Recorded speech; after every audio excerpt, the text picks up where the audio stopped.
Good evening all from the Cook Islands, to our moderator Mark, and also to the rest of the panelists. It's almost going on to 10 o'clock, 10 p.m. tonight in the Cook Islands, and nearly my bedtime. But never mind, and wherever you are around all the panelists, it's good morning or it's good afternoon. Just a quick snapshot on I'm mindful of my timing. The allocation is 10 minutes. I'll give you a snapshot of the Cook Islands profile first. The Cook Islands is a small island development state comprising of 15 small islands with an exclusive economic zone ocean, nearly 2 million kilometers in the South Pacific Ocean. Self-governing since 1965, independence, but in free association with New Zealand. Residential population approximately 15,000. And Cook Island Ports Authority manages 2 international ports, one in the main island of Rarotonga, the capital, and the other one is in one of the outer islands, that's Aitutaki. So those are our 2 international ports we manage at the Cook Islands Ports Authority. In terms of my 3 topics, it's only 3 topics itself. The first one is the carbon footprint of the main port of Avatu. We embark on this exercise since 2018. We've done 3 of those assessments right up to 2020. And then the second topic is the greenhouse gas emissions in the context of the Cook Islands. Of course, the climate change, adaptation, resilience, those are the 3 topics. So I'll jump straight into the first topic, the climate change impact, the carbon footprint for the Avatu port. This has been a hot topic in the Pacific ports. I've been part of the Pacific ports, Rwanda. Thank you for inviting me to be one of the panelists with most of the executive Fiji ports. Wajira is one of our executive members, and also from the Samoa ports, Kiribati, and Solomon Islands.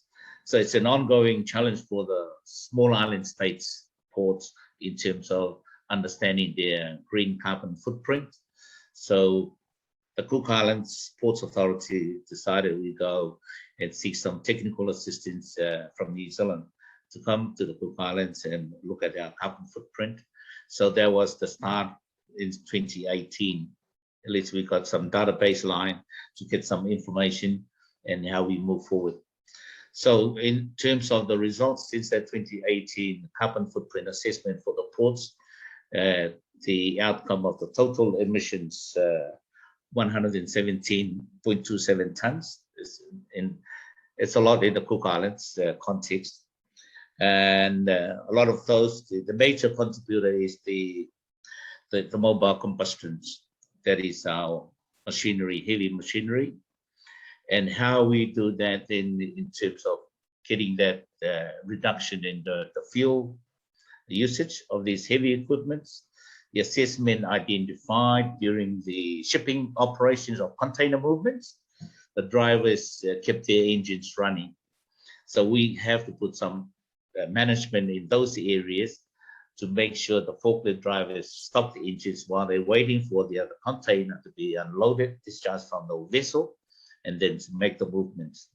So having done that, so there were some improvements in the 2019 fuel combustions report.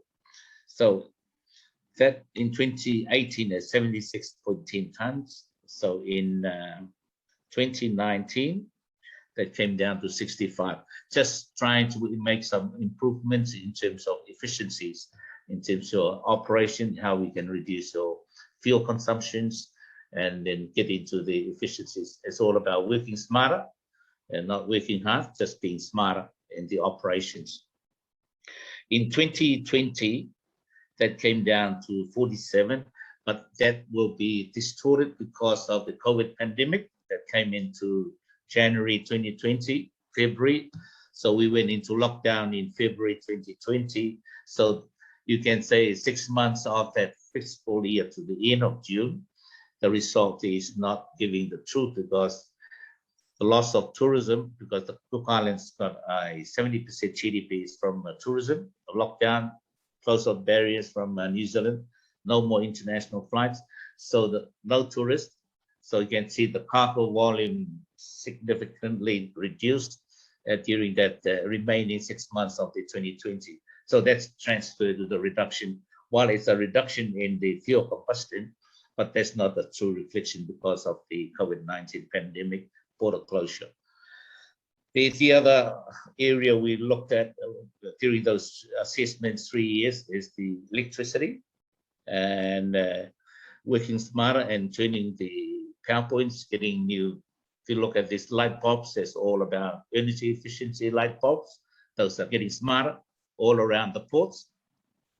And we'll get over with some of crossover with my topics, the renewable energy. We'll also cover about that because the port area is lighted with solar lights, the main outside.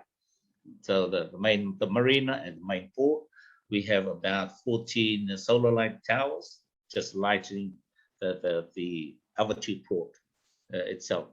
But there are 2 more light towers in our international that still light with electricity, fossil fuels. So that's the result for the 3 years, 117 total, then 2019, 99.27, and then 2020, it's 83.61 tons. But as I see the 2020 figures, it's a real reflection because of the COVID-19 pandemic affected. And we will see the same situation in 2021. What we've done is we've continued to do this job to collect our data and try and make some improvements. And we've made a decision to extend the data collection on our carbon footprint to one of the other ports, which is the Port of Aitutaki. So we'll start that, including the Port of Aitutaki, with the collecting of the data for the carbon footprint on that port for the financial year 2021. So moving on to some of the things that came out of this carbon footprint, how we can continue to reduce greenhouse gas emissions. One of them is we got a large ship terminals in our international port, is to install solar panels. But the challenge for us is we need the utility services, the power utility, because they are upgrading their system to enable the grid system connections. We can't do it, but those are the things it's sitting in there. Those are options to improve, continue reducing our carbon footprint in the ports with panel installations on our ships.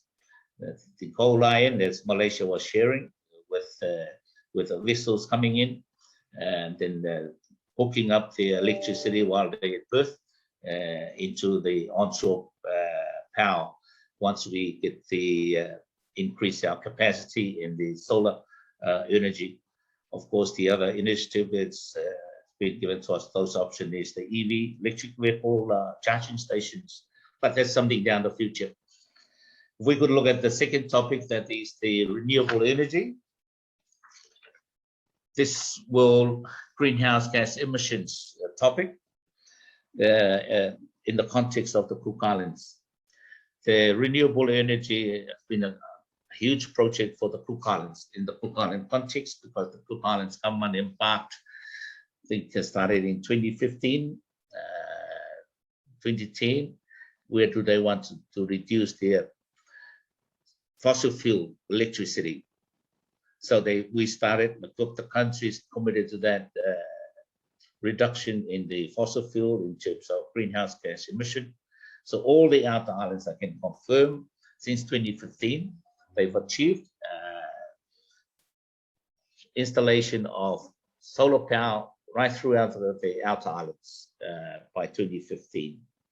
So the challenge now is for the main island in Rarotonga.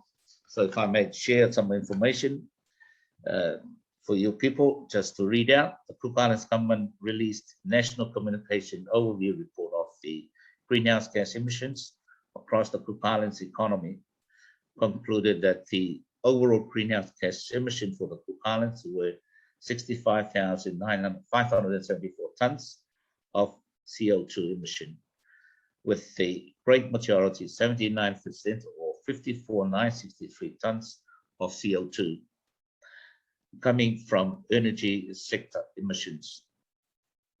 So the Cook Islands committed a target of 50% of islands transformed from diesel-based to renewable source electricity by 2015 and to 100% coverage by 2020. The 2015 target has already been met, while all of the other islands, except of Aitutaki and Rarotonga, have reached the 100% target. On the main island of Rarotonga, the 100% renewable energy target using solar energy have commenced sourcing a stable grid system that is able to be upgraded using solar energy generation through a distributed system. I said this mentioned earlier. The procurement of latest battery technologies will pave the way for increased solar energy generations with grid controller technologies that will ensure stability. In 2018, the Cook Islands government completed a national climate policy and endorsed in early 2019. Key features of the climate change policy mitigation objectives includes promoting of low carbon development approach towards development goals with consideration of a zero net emission target by 2040. Achieving 100% renewable energy generation as well as 100% energy efficiency on all islands by 2025. Promoting climate risk assessment and climate proofing within the development framework and strengthening community-based and ecosystem approaches to climate resilience. Building some key climate resilience building are some key adaptation objectives. The Cook Islands has recognized the importance of both mitigating and adapting to climate change for many years. The facts, if I may share the information on, since we went to renewable energy for all the outer islands, and I've got some data in terms of the fuel for some, we started in 2018, the fossil fuel data shows 8,779,000,000 liters imports. That's a reduction of 1.5 million liters compared to the 2017 figures in terms of our fuel petrol imports. 2019, total fuel imports into the Cook Islands, 7,854,000 liters. That's a reduction of 924,000. So the 2020, there was an uplift in the increase in fuel. I haven't got that data why the uplift by 1.5. I need, all I can contribute is because we got some major large infrastructure projects during the COVID pandemic in terms of our road waterworks. That's a 120 million project that started in the early 2 years ago, and a lot of the activities actually came to fruition during the 2020 calendar year leading on to the 2021. So that project's almost completed.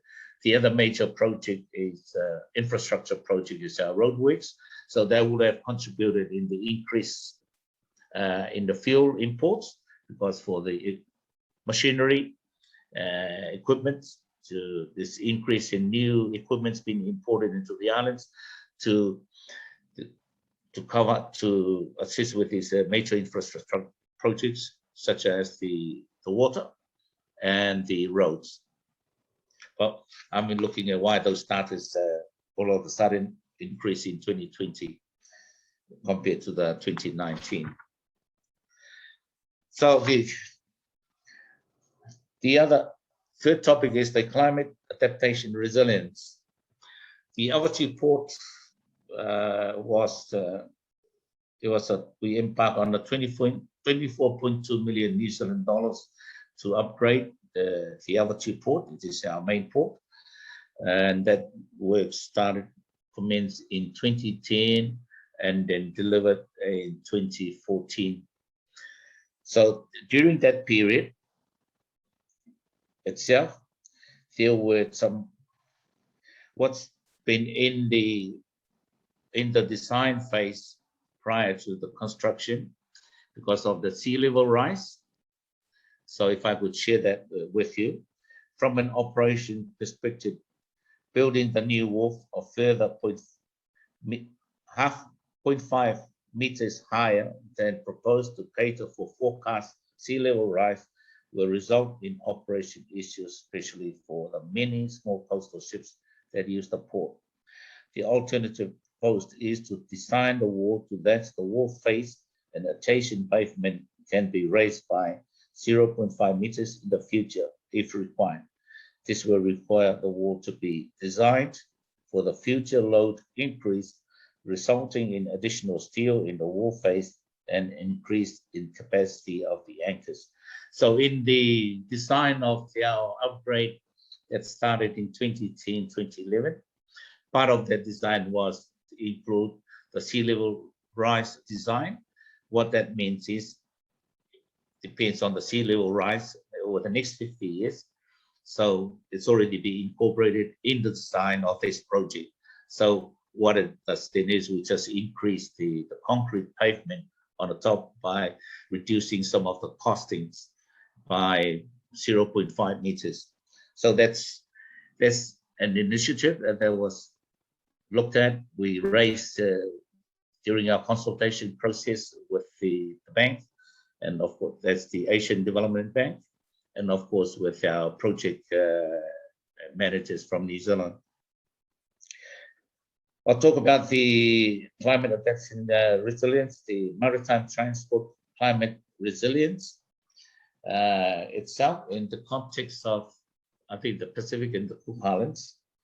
But there was the Cook Islands trip to the IMO. You people may have attended the IMOs. His name is Captain Ian Finlay. And he's made some statements during one of the IMO conferences. But if I could share with you, the Cook Island is a small island developing state. As I said, the Cook Island, if I said it earlier, and with 2 million square kilometers in the South Pacific. Globally, the Cook Islands contributes approximately 0.00012% of greenhouse gas emissions, while collectively our region is approximately 0.03, which is an insignificant amount relative to the total global emissions. The Cook Island has carved a pathway of low carbon development to strengthen climate resilience and further reduce its carbon footprint to achieve its national vision. This is our national vision to enjoy the highest quality of life consistent with the aspirations of our people and in harmony with our culture and environment. So that's a living vision for us, to enjoy the highest quality of life consistent with the aspirations of our people and in harmony with the environment, with our culture and the environment. The Cook Island believes that by aspiring to this national vision, it is striving to keep the overall global, indeed average comparative rise below 1.5 degrees Celsius. Small island developing states, including the Cook Islands, as microstates with extremely narrow and vulnerable economies, often very far from major markets, subject to monopolies and external market shocks, presents a unique and complex challenge to international organizations. It is important that particular attention and recognition continues to be given to such states by the international organizations. In particular, the partnership forged between the IMO and regional agencies, Secretariat of the Pacific Community, the SPC, and the South Pacific Regional Environmental Program, SPREP.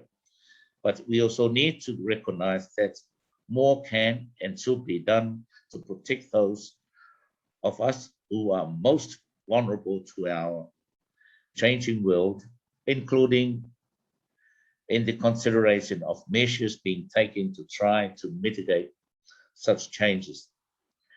At the same time, since we ourselves can do little to reduce such impacts directly, we are preparing ourselves for a different reality. And that means building a strong and resilient economy and infrastructure in order to adapt to the changing conditions we are now facing. This means an increasing dependence on reliance, efficient, and consistent shipping services to meet these challenges. Most, if not all, the sustainable development goals are dependent on or linked to ships. Shipping is an industry that serves 90% of the world trade, while emitting approximately 2.3% of carbon emissions.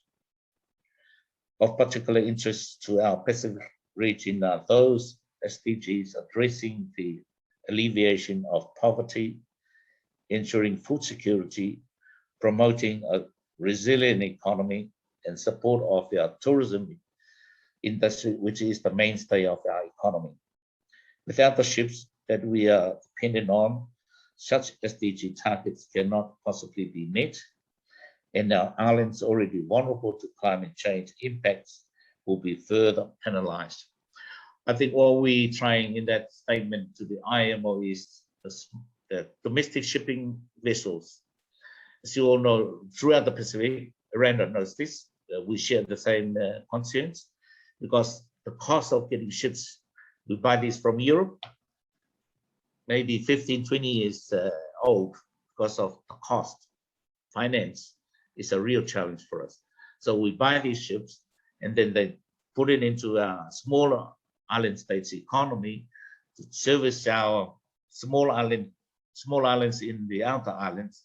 And you know, the fossil fuel, they're burning because the engine's old. So this is the real challenge. So if we upgrade that, the cost, as Iranda said, there is some opportunity there, the financing, how are we going to fund it, the serviceability, because these are private companies. It's not, we don't have any government domestic vessels. It's all owned by private companies. That is the reality on the ground for small island states in the Pacific, South Pacific, Cook Islands especially. I know Solomon Islands, Tonga, Fiji. There's a lot of old ships being, it's not tumbleweed. That's what they can afford to buy these ships from Europe and then place it in the Pacific Islands to service their small islands in the outer islands from their capital, like in Honiara, like in Nuku'alofa, like in the Cook Islands in Rarotonga. So that's the real challenge. That's the reality, and that was the message. So we're doing our resilience. Hopefully we can improve. We've got 3 domestic vessels operating here, and they are old. So you can imagine the reality of that fossil fuels burning when they're sailing.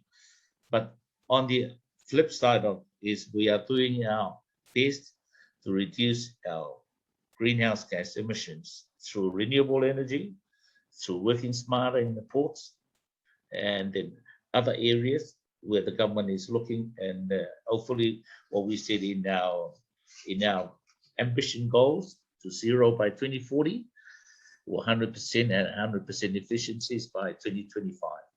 So that's my brief presentation from the Cook Islands. Greetings.